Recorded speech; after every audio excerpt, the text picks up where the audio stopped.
J'ai le don pour faire des vlogs dès qu'il pleut. Mais bon, c'est pas grave, on fait avec. Bon, je ne sais pas où je vais aujourd'hui. Enfin, ce soir plutôt, il est 18 h, j'ai travaillé toute la journée. Et là, en fait, je m'en vais à la Grande Poste. Et il y a un événement culturel en fait, et je ne sais pas à quoi m'attendre. Mais c'est ça qui est bon en fait, c'est ça qui est cool.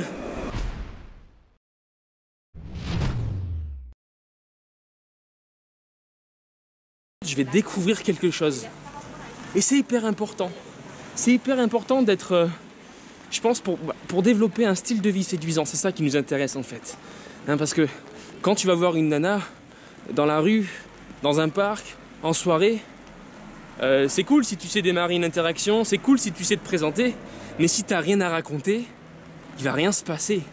La rencontre, elle vaut zéro. Si t'as rien à raconter, la rencontre, elle vaut zéro. Je sais pas où je vais, mais je vais découvrir quelque chose. D'être toujours en train d'être un aventurier, d'être à la recherche d'être curieux, de s'intéresser à. Parce qu'en vérité, ce que je vais découvrir ce soir, je vais pouvoir le ressortir dans mes conversations plus tard.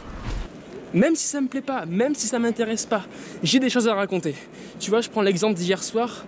Hier soir, je suis sorti dans un nouveau bar à Bordeaux qui venait d'ouvrir et j'ai rencontré Bernard Ménez.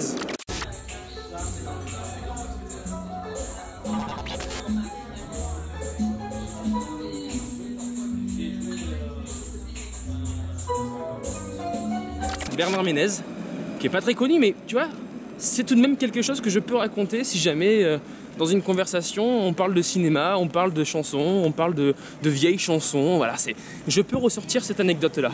Et c'est hyper intéressant, c'est ça en fait. Et séduire, c'est pas une accumulation de techniques. Séduire, c'est être capable de parler de soi, de mettre en avant ses qualités, et dont le fait d'être un aventurier, d'être quelqu'un qui va à la recherche, qui s'intéresse à des choses, non, vraiment, je vous encourage à le faire. Ce que je te propose de faire, c'est vraiment, tu vois, au moins une fois par semaine, tu vas découvrir quelque chose que tu connais pas. Tu t'en vas dans une exposition, tu vas à un musée, tu vas au cinéma, des fois un film, rien qu'un film, tu vas apprendre des choses. Mais c'est primordial en fait pour développer un style de vie séduisant et surtout pour avoir des choses à raconter, quoi. Comment veux-tu avoir du matos dans ta conversation si tu es sans arrêt chez toi ou en train de vivre ta routine hebdomadaire? Tu ne peux pas. Tu ne peux pas. C'est pas possible. Et je ne fais pas ça pour avoir des choses à raconter. Je fais ça pour moi dans un premier temps, et dans un second temps, j'ai des choses à raconter. Il n'y a que des points positifs, parce qu'en plus de ça, ce soir-là, je vais découvrir quelque chose, c'est un événement que je ne connais pas, mais je vais aussi rencontrer des gens, des femmes aussi. Des femmes qui sont au même endroit que moi, qui me ressemblent parce qu'elles fréquentent les mêmes endroits que moi, et on va avoir des choses à partager. Et voilà, c'est que des points positifs. Donc fais quelque chose que tu n'as encore jamais fait. Étends ta zone de confort. Un mort sur les frontières pour découvrir des choses, devenir quelqu'un de plus cultivé, devenir quelqu'un qui a des anecdotes à raconter, vraiment, j'ai cette envie à chaque fois de découvrir autre chose, d'apprendre d'autres choses, d'apprendre d'autres gens. C'est bon pour moi, c'est bon pour mes relations sociales aussi, parce que quand je rencontre quelqu'un, quand je suis avec mes amis, j'ai des choses à raconter. C'est ça qui est important. Hein, une conversation. Tu sais, la plupart des mecs se posent la question comment tenir une conversation? Est-ce qu'il y a des techniques? Comment éviter les blancs? Le problème, il est à la source.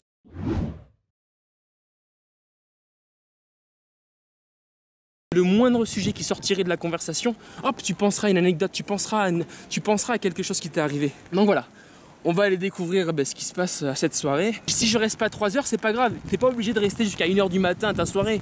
L'idée, c'est simplement d'être sorti de chez soi, d'être allé à la découverte de quelque chose, de s'être intéressé à quelque chose. Mais tu sais que rien que ça, c'est séduisant pour une femme. Les rencontres n'ont pas que lieu en soirée. Les rencontres n'ont pas que lieu au travail, n'ont pas que lieu dans la rue, n'ont pas que lieu sur Tinder. Les rencontres, c'est aussi dans des événements comme celui-ci, qui est gratuit en plus. Et la situation est normalisée automatiquement. Tu viens découvrir l'événement comme elle en fait. Et vous avez des choses à partager directement. La rencontre est un peu plus forte. Ah on s'est rencontrés à tel événement culturel. Voilà, je l'ai rencontré là, il m'a abordé. Ouais, le hasard, il était là à tel moment comme moi. Et voilà, il y a une histoire à raconter. Et non, c'est vraiment très puissant. vais te montrer un petit peu comment ça se passe, enfin, qu'est-ce que c'est quoi. Parce que j'ai cru comprendre qu'il y avait une scène et que chacun pouvait aller s'exprimer. Donc peut-être que je vais m'exprimer sur scène, je sais pas.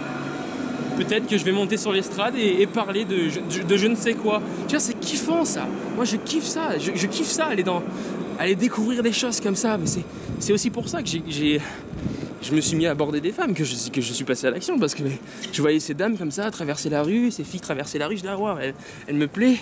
Qui elle est, ou putain, elle est ravissante. Est-ce que je peux aller lui parler? Comment m'y prendre? Est-ce que...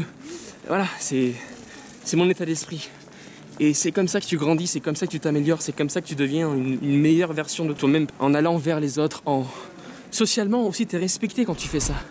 T'es respecté parce que tu es quelqu'un qui est ouvert aux choses.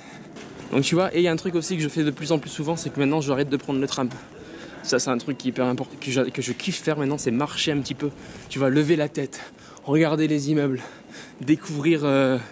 Regarder les gens aussi, tu vois, c'est inspirant en vérité. Quand tu sors de chez toi, tu peux être inspiré. Si tu restes chez toi, tu ne peux pas être inspiré. Ça c'est vraiment la base quoi, c'est vraiment la base. Bonjour. Et je suis sûr que je suis en train d'inspirer des gens là. Parce qu'il y a des gens qui me regardent, il y a des gens qui... Mais c'est cool, tu vois, c'est ça qui est bon. Donc voilà. Là je t'avoue, je sais plus trop quoi dire, mais c'est pas très grave. L'idée c'est de parler, c'est de te montrer qu'il faut sortir de chez soi, qu'il faut aller en terre inconnue, qu'il faut étendre ses frontières, étendre sa zone de confort. Confort. Ça peut t'offrir pas mal d'opportunités. Tu peux rencontrer, oui certes, la femme de tes rêves, mais tu peux rencontrer aussi un futur associé, tu peux rencontrer un pote aussi, un pote qui est passionné par la même chose que toi, un aventurier comme toi, tu vois, tu peux rencontrer des gens qui te ressemblent, une femme qui te ressemble. Ça demande de fermer son téléphone et de faire ce que tout le monde ne fait pas. Aller à la découverte de nouvelles choses, aborder des femmes, aborder des gens, être ouvert socialement. Les applications, même Facebook, même Instagram, tout ça, ça nous renferme sur nous-mêmes en fait. Au lieu d'être en train de profiter de la vraie vie, on est en train de scroller sur ces applications, on est en train de liker des photos, on est en train de liker des nanas qu'on ne verra certainement jamais. Alors moi bon, je suis pas abonné à des profils de nanas, genre mannequin, tout ça, ça m'intéresse pas. Mais en tout cas voilà, je sais qu'il y a des mecs qui sont abonnés à ce genre de profil Instagram.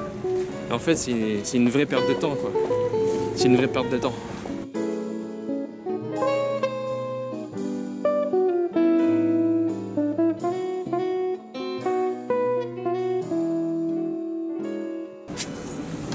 Salut.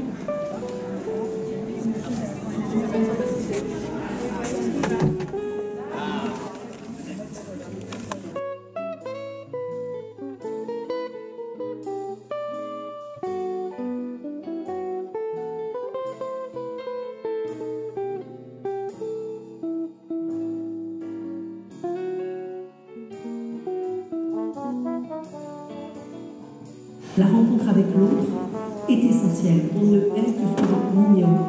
Et en connaissant l'autre, on ne peut plus le aimer, on ne peut que l'aimer, on ne peut qu'apprendre à en apprendre à le connaître. La frontière, pour nous, elle est très importante parce qu'on passe notre temps à l'enjamber. Le tarmac, c'est une invitation à l'enjambement. C'est une invitation à la dépasser. Et je pense que c'est même le propre de l'artiste pour moi, si vous voulez. C'est-à-dire, je crois qu'un artiste qui n'est pas dans la transgression, dans l'enjambement, dans le fait d'aller au-delà de la norme, de ce qui est préétabli, va rencontrer quelques difficultés. Et alors, en tant qu'être humain, je pense que je le répète, mais parce que c'est tellement essentiel pour moi, le rapport à l'altérité est de toute façon essentiel dans la construction de soi. On ne peut se connaître que dans le miroir de l'autre. Enfin, je veux dire, c'est même les principes de base de philosophie. On voit chez des individus, par exemple, qui ont été exclus d'une société quelconque, il n'y a pas de construction, de personnalité. À partir du moment où vous sortez l'individu de la société, vous faites un être handicapé. Et a fortiori, plus la société est riche, plus elle est riche d'identité, plus elle est riche de culture, plus elle est riche d'altérité, de différence, et plus vous construisez un individu lui-même riche de toutes ces altérités auxquelles il s'est confronté. Bon voilà, de retour de la soirée. Il est pas trop tard, 21h, c'est volontaire, j'aurais pu rester un peu plus longtemps parce qu'il y avait une soirée DJ set gratuite pour les personnes qui étaient venues plus tôt. Demain je travaille, je suis raisonnable, hein. Si tu veux pouvoir performer dans ce que tu fais et être dans les bonnes conditions pour travailler, il faut savoir se priver de certaines choses pour atteindre ses objectifs. Bon, je vous dis à bientôt pour une prochaine vidéo et abonne-toi à la chaîne YouTube.